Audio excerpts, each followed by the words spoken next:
கருப்பு உளுந்து அடை முழு உளுந்து வச்சு ஒரு சூப்பராக டேஸ்டியாக ஒரு ஹெல்த்தியான ஒரு டிஃபன் ரெசிபி தாங்க சாப்பிட்றோம். இது சாப்பிட்றதுக்கு நல்ல வாசனையாக அவ்வளோ டேஸ்ட்டாக இருக்கும். இதுக்கு நான் 1 கப் அளவுக்கு தோல் உளுந்து எடுத்து நல்லா வாஷ் பண்ணி ஒரு 1 ஹவருக்கு ஊற வச்சு எடுத்துக்கிறேன். ஊற வச்ச அரிசியை ஒரு மிக்ஸி ஜாருக்கு மாற்றி நல்லா இந்த அளவுக்கு அரைச்சி எடுத்துக்கலாங்க. இப்போ 1 கப்பு உளுந்துக்கு 1/4 கப் அளவுக்கு அரிசி மாவு, தேவையான அளவு உப்பு சேர்த்து இதையும் ஒன்றா சேர்த்து நல்லா அரைச்சிக்கலாங்க.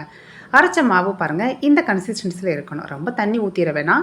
இப்போ மாவை ஒரு பவுலுக்கு ட்ரான்ஸ்ஃபர் பண்ணிடலாம். இது கூட ஒரு பெரிய சைஸ் வெங்காயத்தை கட் பண்ணி சேர்த்துக்கிறேன். ஒரு கேரட்டு துருவி ஆட் பண்ணிக்கலாம்.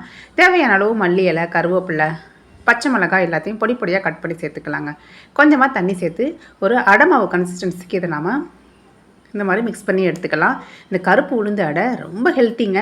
உளுந்து அப்படின்னாலே நம்ம களி, கஞ்சி இந்த மாதிரி தான் திங்க் பண்ணுவோம். ஒரு டைம் இந்த மாதிரி ட்ரை பண்ணி பாருங்கள். சாப்பிட்றதுக்கும் அவ்வளோ டேஸ்ட்டாக நல்லா சூப்பராக இருக்கும். உடம்புக்கும் ரொம்ப ரொம்ப நல்லதுங்க. உளுந்து நல்லெண்ணெய் தாங்க காம்பினேஷன். சூடான தோசைக்கல்லில் இந்த உளுந்து மாவை சேர்த்து அது கூட தேவையான அளவு நல்லெண்ணெய் ஊற்றி வேக வச்சு எடுத்தோன்னா கருப்பு உளுந்து அடை ரெடிங்க. உங்கள் வீட்டு குட்டீஸுக்கு உளுந்தில் ஏதாவது செஞ்சு கொடுக்கணும்னு நினச்சிங்கன்னா இந்த கருப்பு உளுந்து அடையை மறக்காமல் செஞ்சு கொடுங்க.